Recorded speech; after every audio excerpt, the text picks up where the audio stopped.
I got a mindset hack for you. Imagine what your life would look like if quitting was not an option.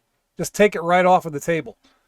You would never fail. You would only learn from your mistakes and continue to push on. Today, I have a discussion with Scott McKay, the Patriot Street Fighter, a good friend of mine, about his life and how he's adopted that type of mindset. It has helped him survive not one, but two catastrophic motorcycle accidents where he was paralyzed, couldn't walk, all kinds of other failures in business and dreams that were dashed.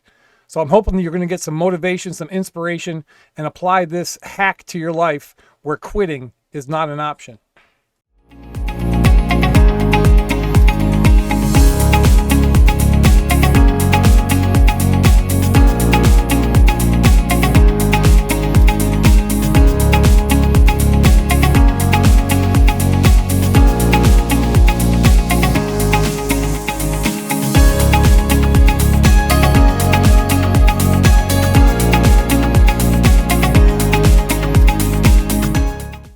Hey, how's it going, everybody? Bruce Poppy here, and I'm very honored, very excited to bring you my very first guest on the rebranding of my channel, my online presence of the Bruce Poppy Show.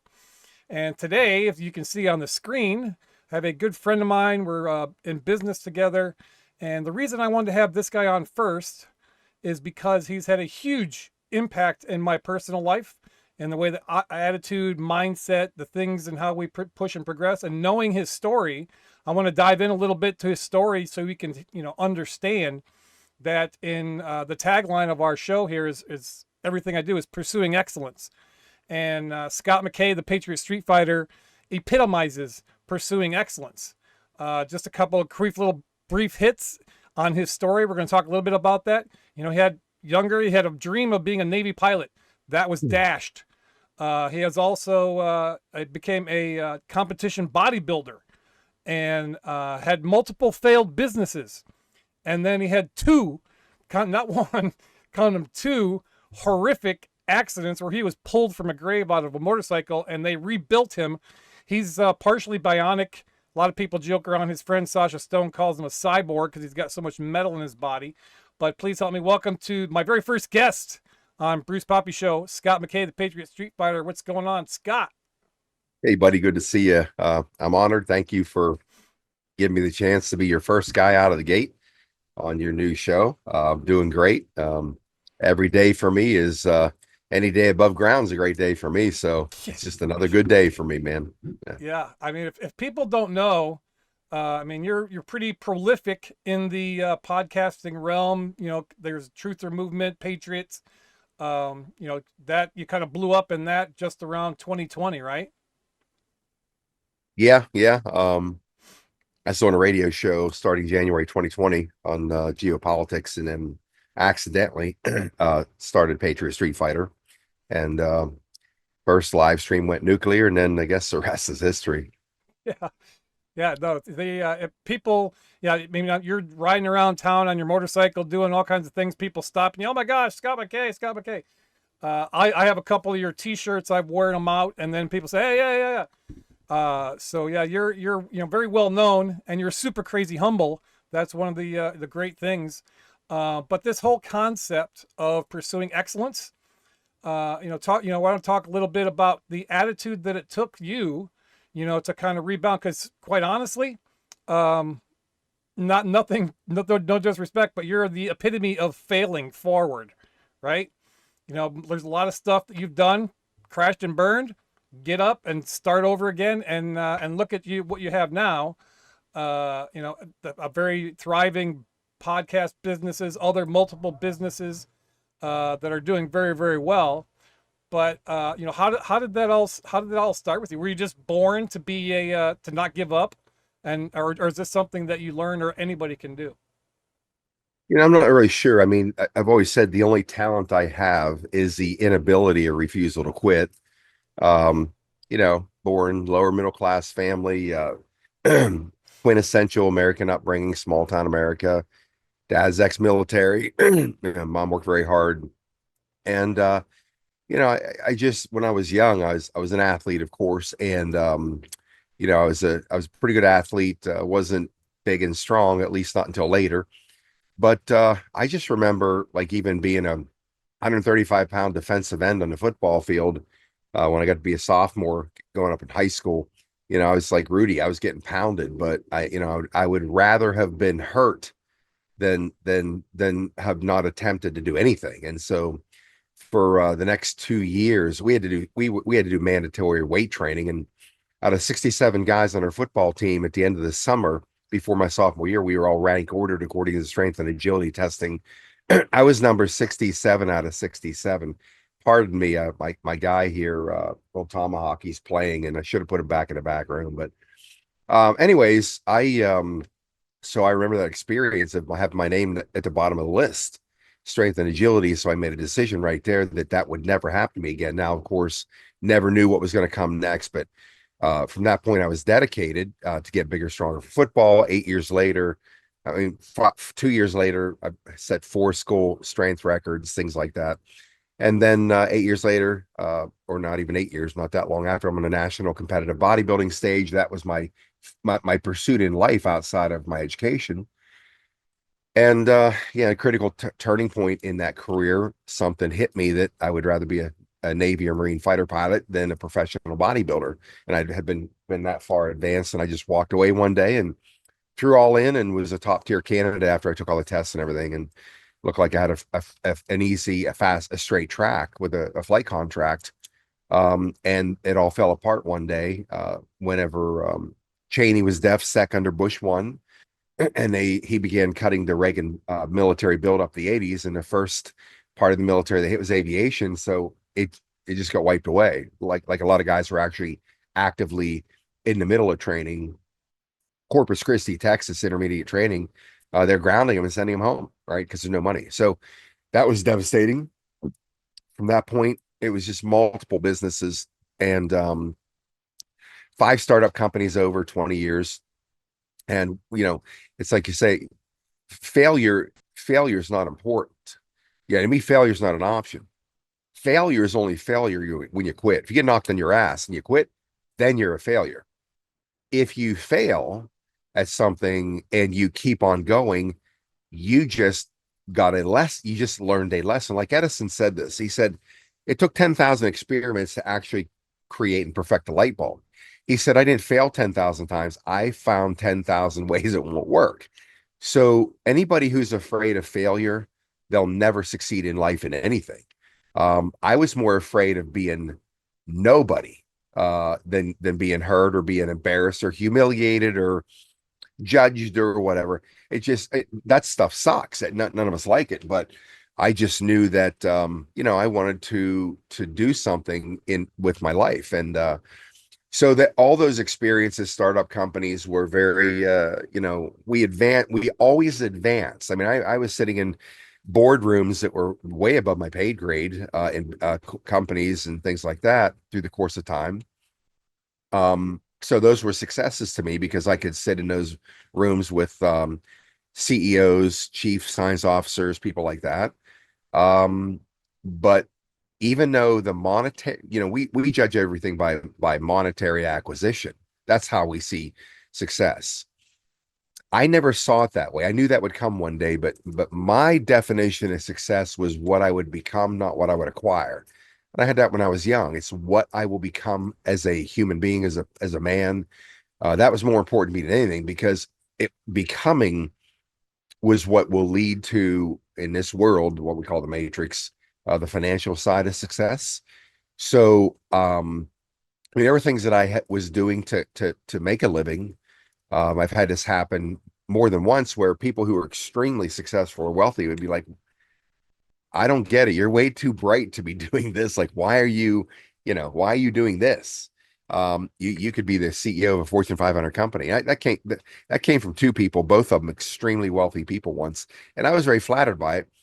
And I knew that too. But again, I was laying foundations. And so, yeah, that's kind of how it all happened. And failing forward is the only way to succeed, period.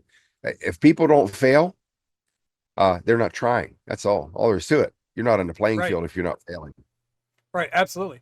No, I mean, that's part of the system that you talked about, this matrix system that really kind of gets me irked is, we have these, that's a way of keeping score, right? When I was much younger myself, that was what I aspired to. I wanted to have all the big houses and the cars and all this other stuff. But as time goes on and I've evolved as a person and understood that that stuff doesn't mean a hill of beans. You know, it's not the stuff, and it's who you become. And one of my favorite, probably of all time, the laws of the universe. I study a lot of these things. My favorite one is the law of resonance. And the law of resonance says that the universe will not give you what you want, it will give you who you are. Right? So if we're a piece of crap person and you want $1 million, you're probably not going to get that. You got to become and think like and act like and internalize all of those different aspects of what you're looking to accomplish, and then the doors open. Right? What after your dream of being a pilot was taken away from you, and then you also had a stint, you wanted to become a senator, or you want to be in politics, and that was that in between the business stuff, or what gave you the idea you wanted to jump into that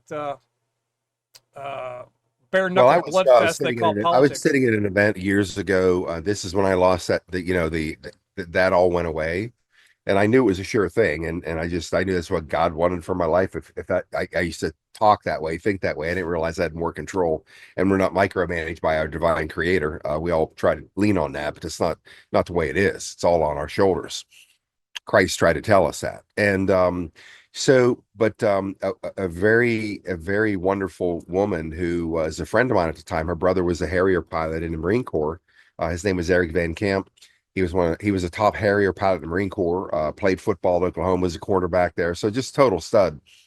It was his sister, and she's the one that encouraged me to make that leap. And then when it didn't happen, and I was devastated. And she said, "Look, Scotty," she says, "God doesn't put dreams in front of your face to get you to reach for them and then pull them away. Uh, if He does, it's because there's something far greater than that is meant for you." And so for me, that was what I hung on to. That kind of got me, because it probably took me 10 years to get over that. But she was right about that. And so that's what gave me, whatever, the ability to get over that devastation of walking away from this track in my life where I devoted 24 hours a day, 7 days a week for a very long time. Getting to the national competitive bodybuilding stage takes everything.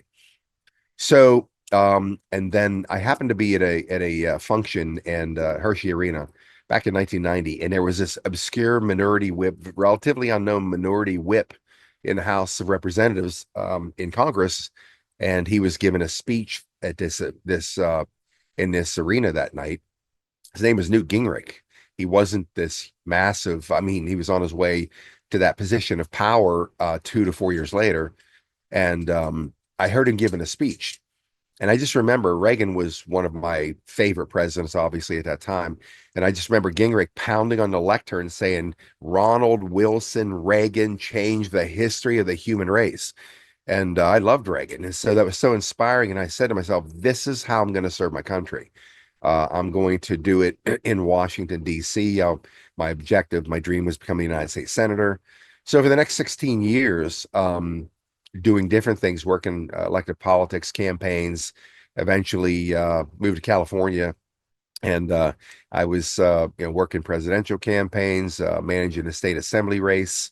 And eventually that was around 2004 was the last time where I had been part of any campaigns. I was serving on committees and doing different things and sort of tracking my way, crafting my whole life for a long time to get to that place where I would at least make an attempt to get to Congress, U.S. Senate, hopefully. And then I realized by 2006 that the entire power structure is corrupt and criminal, beyond comprehension, and I could never be one of those compromised people. So I walked away, and it was devastating. I just walked away, moved to Vegas. They tried to pull me in Nevada politics when they found out what I did. Kevin Wynn, who helped me get my business off the ground in Summerlin, Steve Wynn's daughter, she was very helpful, and she and her husband had me over for dinner one night.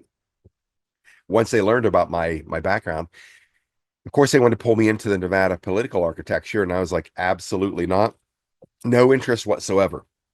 No way. And I'm here for one reason. I've sacrificed a lot of years of my life for something that can lead to me nowhere. and I've sacrificed a lot of opportunity and money in business. I have one focus: business, money. That's it. Anyways, that's kind of how we ended up in that world, and then walked away from it, and then it took really 9 years before I saw. I never stopped doing what I've always done. I've done it research for 30 years every day of my life for a couple hours a day because it was my passion on geopolitics. So I couldn't believe our presidential candidates were so stupid. I mean, I'd watch them debate and be like, I could destroy both of these guys. And I spent a lot of time on the public speaking stage in front of hundreds and many thousands of people. So I could be comfortable in that stage, on that stage. And I thought I could shred both of these idiots. I couldn't believe what we always had as choices. But then Donald Trump emerged. Donald Trump announced, and I never followed Trump. I knew Trump was. I knew he wrote his books. I thought Trump was a bit narcissistic, like in how he writes his book. Um, what's that book called? The The famous art book, of the deal. Art of the Deal. So, but even when I had that thought listening to his cassette tape once, I thought, but hey, man, this guy's truly powerful. What it was just incredible belief and confidence in himself, and that I admired and respected. But when he stepped forward, and made that announcement speech that day, I caught up just by accident. And I knew right then and there. I started texting people around the country, there he is. Because I saw no Reagan on the horizon. There was no Reagan anywhere in the horizon. Trump's far exceeded Reagan, obviously. But as soon as he made that speech, I was like, holy Mary, Mother of God, there he is. I couldn't believe it. And I was 1000% behind that man. Went to Facebook, social media, which I, just had put articles on. And I went all in for Trump, and I got pounded for 18 months on the line by my Republican friends, mind you. And because they could not see, they couldn't understand, they all came around. And of course, then of course we watched what happened, and it just kind of the rest is history with that. Right. So I noticed as you're sharing a couple of things, there's a little bit of a theme in the two different things that you had a dream or passion or a desire to accomplish, being a Navy pilot, and then wanting to be in geopolitical in that realm, and it's service, right? You wanted to serve other people, and as time has gone on, how has your attitude towards service evolved, or more, make it more solidified? Because I know, and that service to others is where the magic happens. When I made Hmm. that decision myself, little more than 3 years ago, that I decided I'm going to serve others rather than serving myself, it seemed like everything I touched turned to gold. I was walking the Yellow Brick Road, doors were opening, opportunities were there, the right people were coming into my life because I had taken my eyes off myself and put them out on other people. Well, I've always been like that since I was a kid, I guess. I saw my dad, the general, was like that. He always was doing things for people with no expectation of payment or money. I had that example my whole life. I had the example of, um, just a very humblest guy that was, offered an appointment to West Point. I mean, he's one of these guys, and he didn't think he smart enough to get through, so he turned it down. He's always regretted that. But in the course of life, I just saw how you don't think about it. You become like the people you spend your time with, and that's your parents. So that's just been part of who I am. And I don't know, I every business venture I was involved in, it wasn't about the money. That wasn't the driver. It was, what could I do? What could I build to deliver a victory for humanity, my own victory for humanity? Because I've always seen how the world has been burning. It's not just unjust.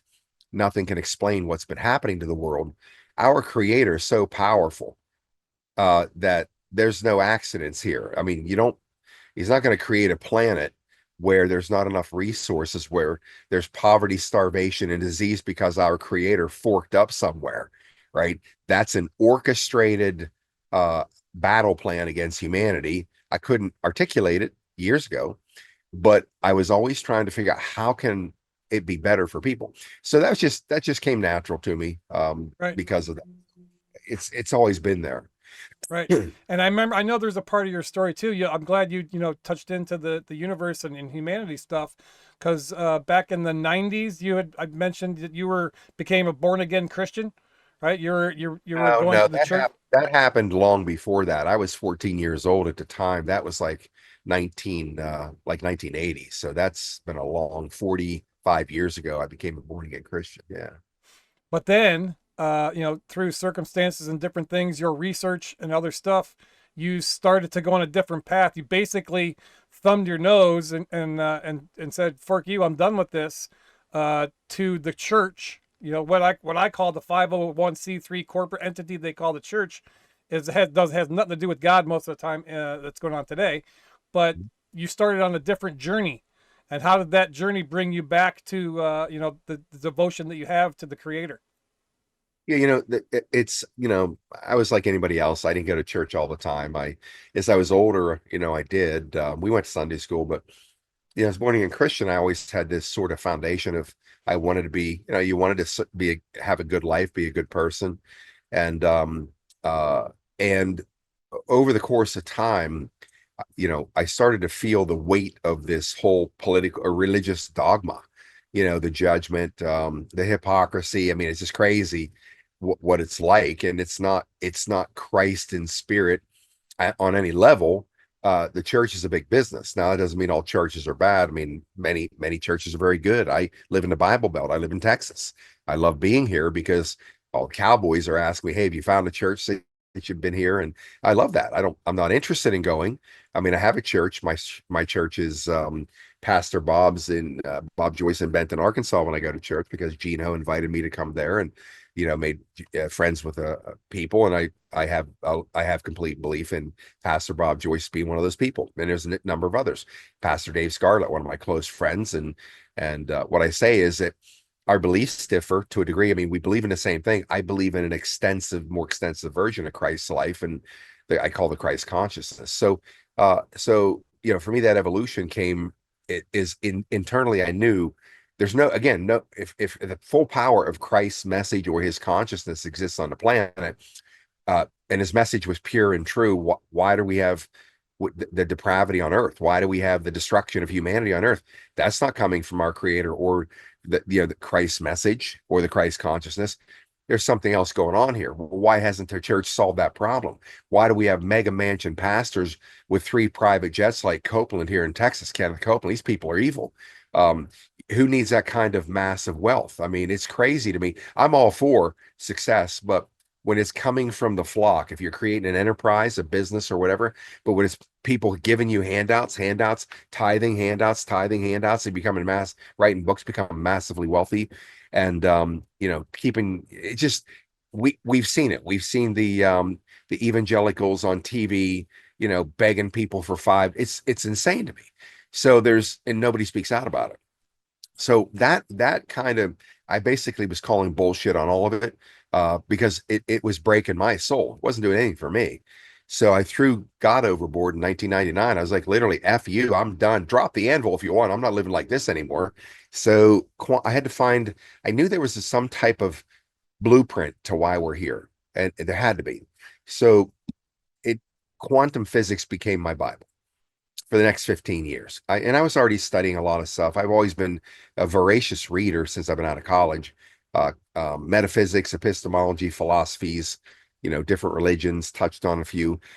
So I was always in that place. And quantum physics was the first thing that explained to me how God's universe, how Source's universe works, how the whole thing works. And that became critical to bringing me right back home to God, 14 years later, and 15, whatever it was, and having been killed in a catastrophic motorcycle crash and kicked back on the playing field and destroyed beyond repair, paralyzed, all that stuff. Being sentenced with that, I knew, doesn't matter what you tell me. That means nothing to me, because I understand the power of the power of the Christ, called Christ consciousness, the power of vibration and frequency. And like Tesla talks about, the whole universe is built on frequency, energy, frequency, and vibration. You can create a frequency, and your consciousness can do amazing things, rewire neural networks and do all these things. I knew that was doable, and from the the first catastrophic incident. I set out to prove that. That was my goal, no matter what they told me. And I went through hell on earth. And believe me, I was 8 months later, I ended up homeless, crippled, and penniless, and $500,000 in debt from this. And I refused a disability check for one reason. I needed the money, of course. An elderly Jewish man took me in, a very dear friend of mine, close friend of mine, a year later. And so I had a place to live because I wouldn't take a disability check. And because I knew if my mind believed I was disabled, believe me, I'd stay there. And I wasn't going to let that happen. And so I fought for ways to feed myself. I was eating eggshells for years for calcium because I didn't have money to buy supplements to heal my bones and all that shit that I went through, from wheelchair to, I was on walking aids for a long time, but I was back in the gym again and I was fighting for my life to walk again. And I knew I could do it. I was going to, and I was going to try to then explain to the world, this is how powerful you are. This is how the machine works. This is the quantum realm. And whether you believe or whether you believe you can or you can't, you're halfway there. Yep. If you You're believe you right. can, you can. If you believe you can't, you can't. I Right. believed I could. And I said, because again, not because of anything about me, I just understood what Christ was trying to tell us when Christ, these works you will do, and even greater than I. What does that mean? These works you will do, and even greater than me, Christ. That means we have that power. Yep. No, I mean that's kind of the crux of everything. If people could just grasp this stuff. We talk about, being positive, and having a great mindset, and pursuing excellence, but that doesn't mean everything is going to be puppy dogs and rainbows all the time.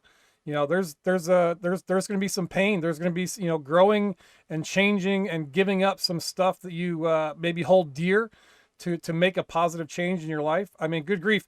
I mean, if people, the accident you're talking about, it was like you said, what, 50 miles an hour? You went right into the side of a van on a motorcycle. Yeah, yeah. And Tried to lay it down on its side to slow it down, but bad move. I should have jumped off. I get, you don't know these things. You don't want to take an impact at that speed because everything else breaks, or everything else will, stop because of the strength of steel. But you'll keep on going until things just are breaking to pieces. So yeah, yeah. So I mean, and the doctors told you probably would never walk again. They told you that.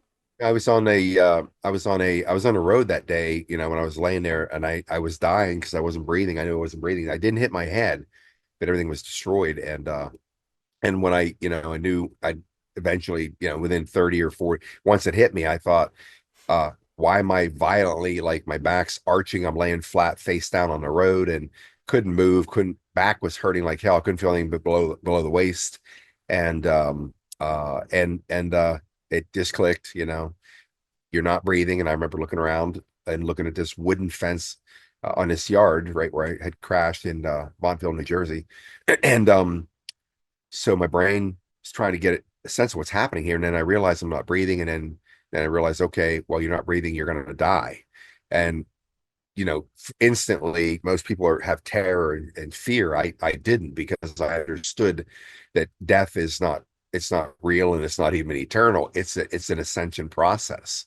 And so I just remember thinking, okay, I'm going to die here, right now. Like, okay, well, then peace settled over me. I was totally ready.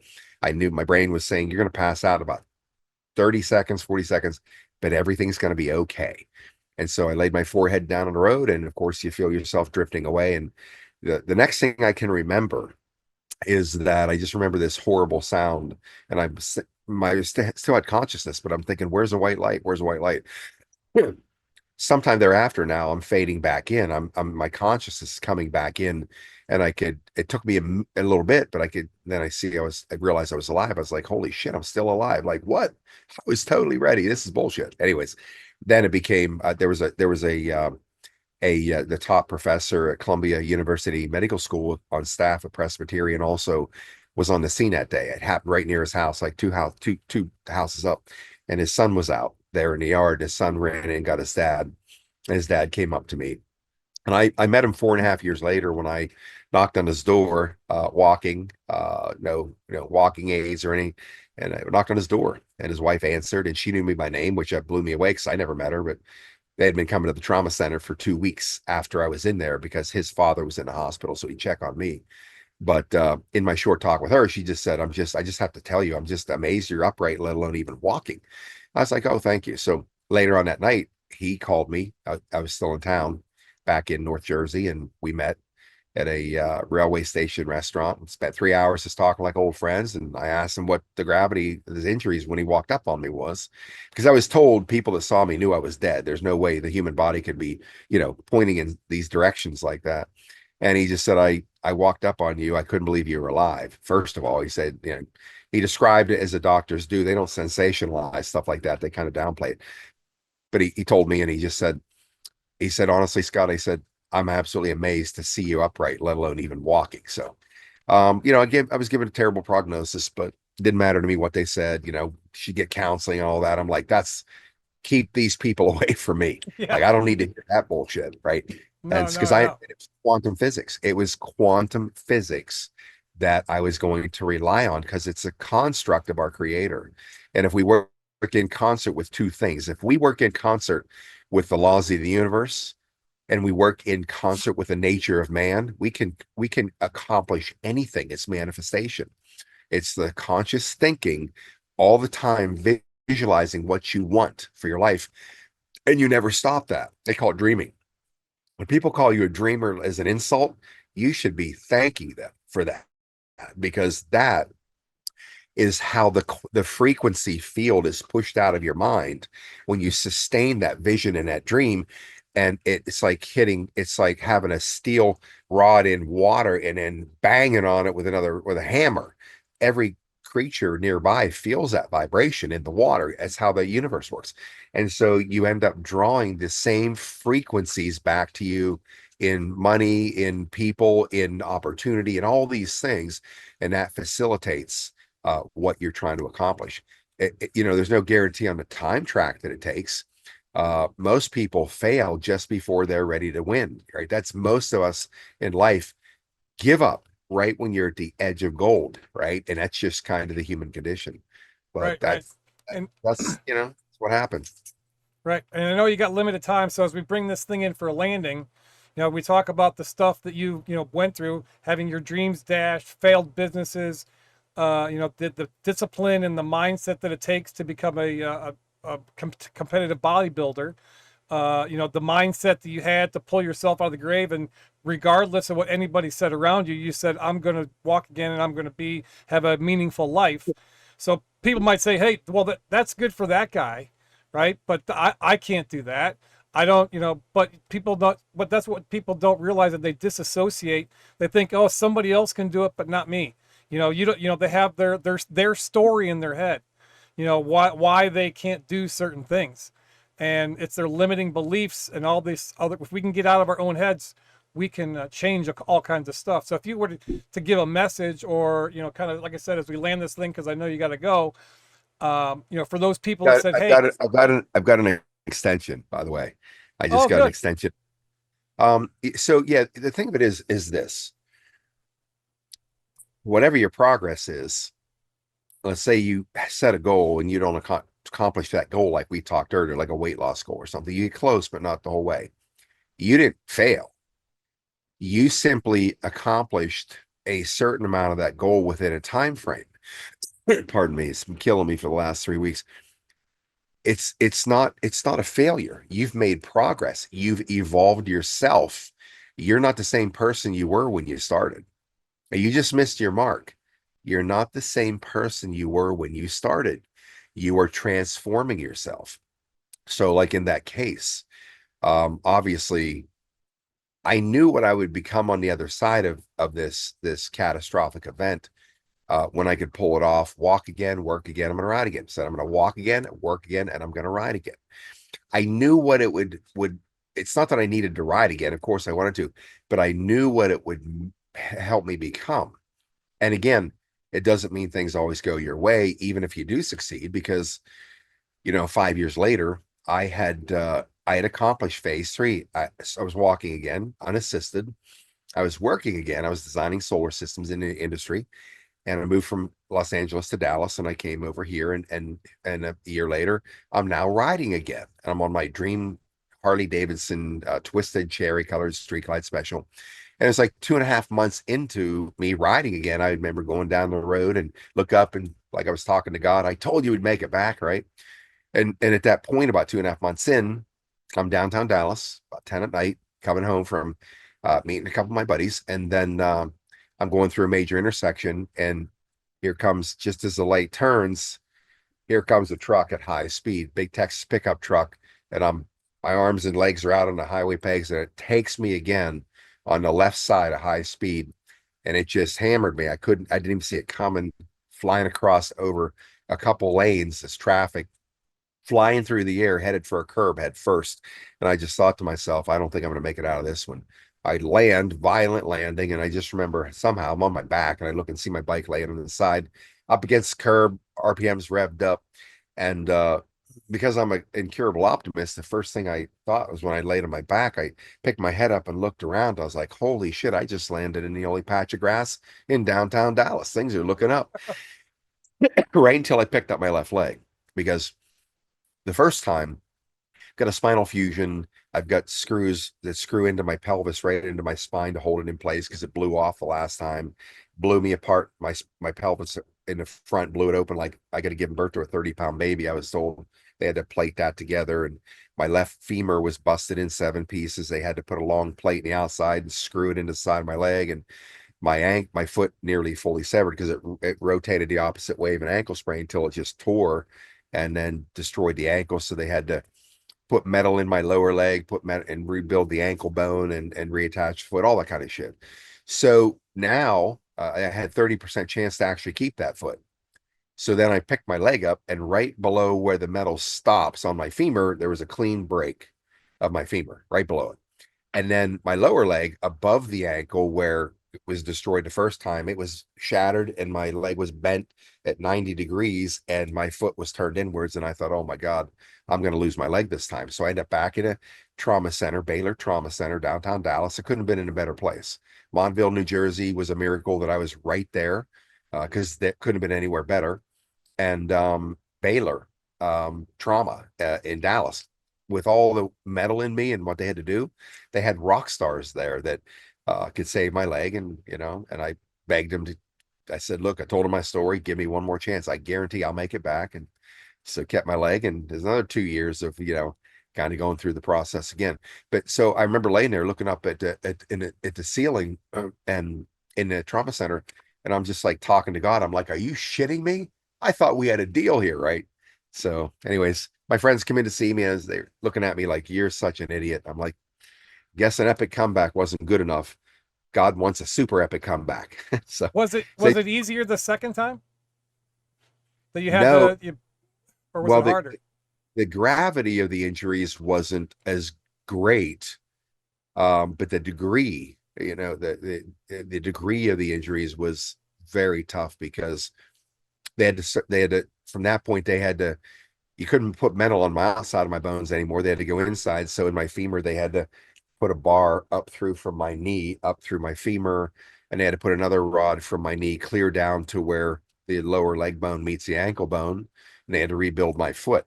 So you have all of that trauma. They're literally I've been butchered. They butchered me now to rebuild me with metal. So that there were a lot of things about that was extremely difficult. I just, for the first time in 7 years, I was living on my own, moved into an apartment 3 weeks before that, hadn't had a chance to furnish it, really go get a truck and bring some furniture that I had in storage up north. So I had this very sparsely, a sectional couch, a bed with a frame and a three-legged coffee table, and trying to recover through that with, the psychology of being in this, very unattractive or unappealing place and trying to, keep your confidence level up to survive and get through it was challenging. But I fought my way through it, and it's very painful. And plus, I had to go out into the field on crutches 3 weeks later with a horribly broken leg and foot to design solar systems or set at people's tables and analyze their power usage and design their system. The pain was horrendous, but again, I wasn't taking a disability check. I had bills to pay. So I was out there, and sometimes I fell. I fell in people's houses, and apologize, and it's a lot of stuff you have to endure. but I needed to make I had to come back. And so again, this is unusual. This is the human, this is the human being. This is God's creation.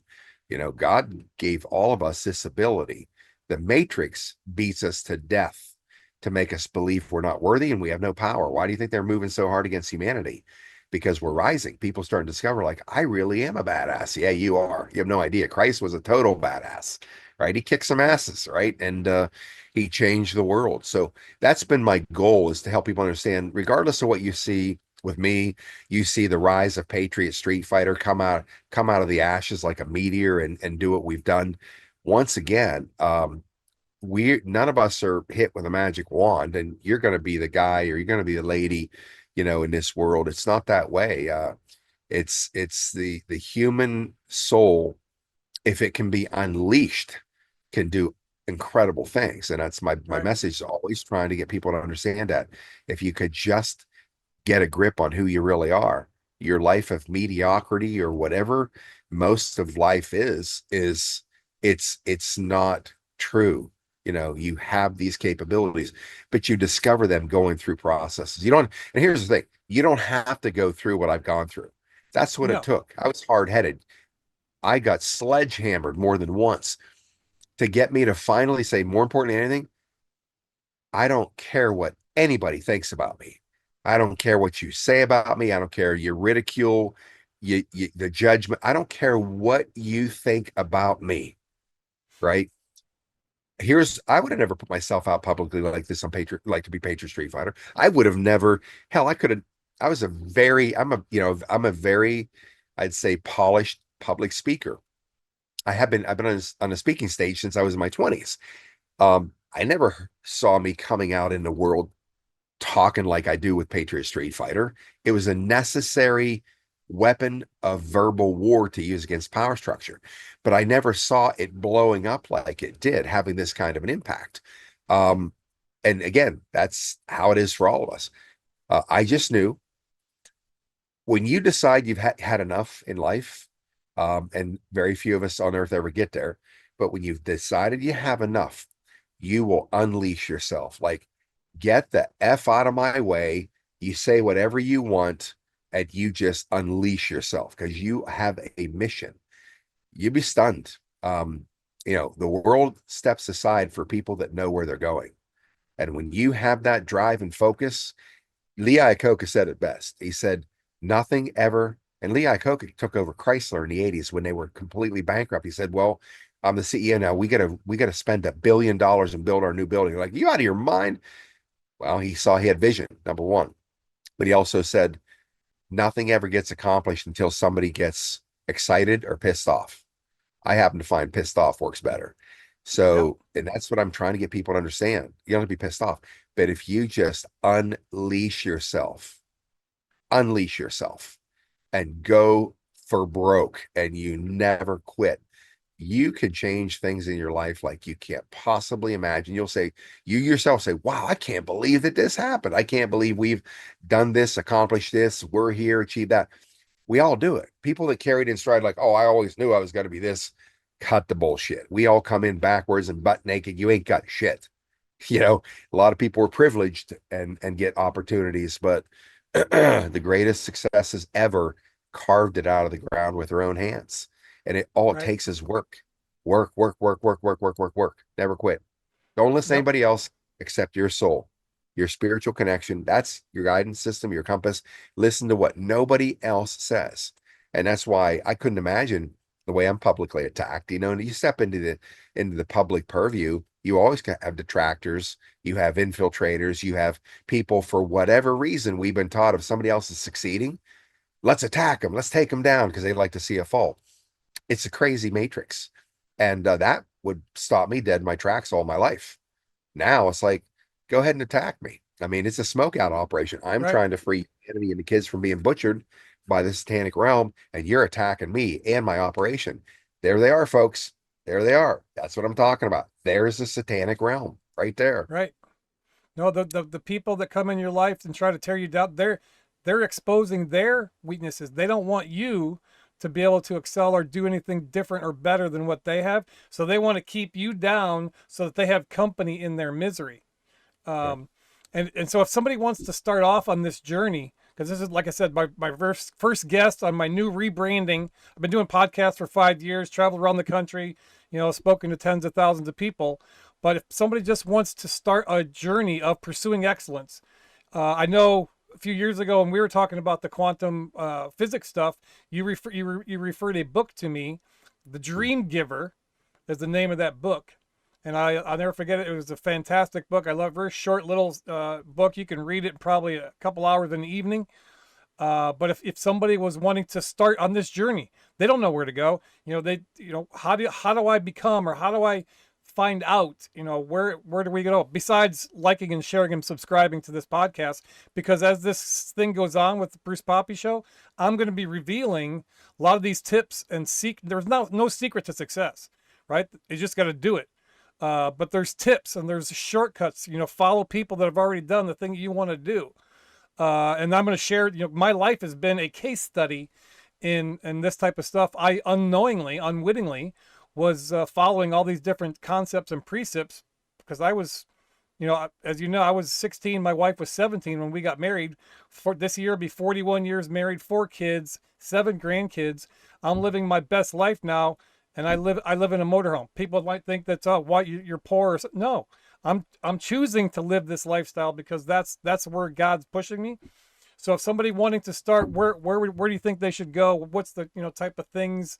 If there's a 3-point plan for the Scott McKay road to pursuing excellence, where would you go? Well, you answered a question. The Dream Giver. I'd read The Dream Giver. Yep. Because unless you have some type of thing that's, if you want to change, because I believe right now there's so many people that are listening to this and who will listen to this. Please share. I don't care about subscribers. I just want this information to get out. But if you're standing at a fork in the road, and it's no joke, Scott McKay, the language, fork, he uses the Patriot Street Fighter language, fork these forking ice holes. But anyway, you're standing at this fork in the road, and you can continue on the same path you're on of mediocrity, lack, challenges in different things and never go, or you can go pursue the excellence in everything that you do. And there's the at the other end, that rainbow, there's stuff there. And whatever that is for you, I encourage you to start this process to pursue excellence in everything you do, whether it's health, wealth, money creation, whether it's in business, relationships, anything you do, you got to be able to, step up to the plate. Scott's failed forward. There's so many times, I bet you there's maybe on a daily basis when you're trying to get yourself to be back walking again, you're like, this isn't worth it. I'm giving up. How many times did that happen? I never had that. I mean, I never ever had it because I knew You're a strange cat, man. I was never going to suffer the alternative. I was not going to live my life in a wheelchair. I was not going to, I was just not going to live that way, just no matter what. I mean, let's face it, if there's something what you want to do and you do nothing about it, how much older are you going to be 5 years from now? 5 years older. If you do something about it for 5 years and you never stop, how much older are you going to be from 5 years from now? 5 years older. Question is, what did you do with that time? Let's say, look, I don't necessarily call it failing forward. Everything I did, it was a victory. I was becoming, I might not have had people put money in their Right. mind. This is where I'm a success. That's the problem. If my drive would have been financial wealth, there's no question I would have succeeded massively. Because I had those lessons of life. I had mentors in life. I had succeeded financially in a number of ways. I didn't succeed in particular startup companies because I would lose my heart and soul once we got it off the ground, because I knew I was not fulfilling my mission. I was in a business. It was all about becoming financially successful. That's not why I was put in a planet. Because every time I'd be excited about it, we'd get it moving, but my soul was being pulled over here. The world's burning. The country's being destroyed by the political class. They're selling us out. You're over here and you probably can get rich and do all these great things, but it's going to go away anyways because these people are destroying the world for a purpose. My Hmm. soul would not let me stay focused and excited about it. So I was always succeeding. I just didn't continue on the path to get across whatever financial goal line it was that these Right. businesses started on. And plus, I got tired of dealing with greedy people and deception and lies. And, I'd say this about partnerships. Um, if you want to succeed, don't do partnerships. Don't ever count on another person, ever. You count on you. You will not fork yourself over. Trust me. I don't care if they're your best friends or family. When it comes to money, hear me loud and clear. When money starts being made, it changes everything and everybody. It's never changed me. I become more generous. It's not the way the human species is wired. It becomes worse. It becomes a fight for to keep from being stolen from. I mean, I've literally had $600,000 of hard money stolen from Patriot Street Fighter since I started it because I'm too easy and too generous. Um, but the reality is that you got to be like Trump says, you got to be tough and smart, and you have to be. You need to learn to say no to people. You need to if people want something you have. Look, if you have it, they can earn it too. You did the work. You stay under control of your whatever you're holding in your hand that you succeeded on. But because once you succeed, everybody will want a piece of it for free, for no effort whatsoever, expecting you to give it to them. You, in this matrix, unfortunately, right now, you need to rely on yourself. I don't care what anybody tells you. They're coming to you. They're not there to help you. They're there to help themselves. You focus on your ability to control what you can, and you focus on yourself. You're the one you can count on. It's always going to take you and just you, period. Count on yourself. Nobody's going to bring a symbiotic energy field to you and make you successful where you couldn't succeed on your own. You can succeed on your own. Because what'll happen is when you have that attitude and that frequency is cast because you're counting on yourself, that quantum field will draw the laws of attraction, will draw the right people to you to help you assemble. They can benefit as well, help you assemble what you're trying to accomplish in your world. But at the end of the day, you stay in control. You don't outsource any possibilities to other people because you're going to learn. If you do, you're going to learn hard lessons and you're going to lose time. You need to count on you and nobody else. Others can assist you, but at the end of the day, you make the decisions. You Right. keep under control. Absolutely. Nope. I believe that 100%. And so if people wanted to, find out more about you and what you're doing, is your website working? I tried to go to it before the show, and there might be an issue. Just letting you know ahead of time. Probably should have said that on air, but patriotstreetfighter.com. Yeah, I'm in the middle of transitioning it to another site, transitioning it over. So they might be in the middle of that today. Yeah, actually. Yeah, yet last night it was up. So, but I'd say by tomorrow, look at patriotstreetfighter.com. That's our site. And then so that has all the stuff you're doing, your social media stuff, things like that. Mhm. And so it's always a pleasure to get insight from you. What you've been through, what you've been able to push through, and still keeping that humble servant mindset. And it's fantastic. So any parting words as we bring this thing home? Yeah, look, most important thing is to realize uh, all of God's creation is perfect, whatever you call God, source, Allah, the Almighty, the Creator, Butch, Sally, doesn't matter what you call it. Don't let people drag into the semantics of language. But you are of a very divine plan. And that divine plan obviously is imagine a creation of just the human body itself and what it can do, right? And the soul itself. You are no lesser and you are no more than any other creation on earth.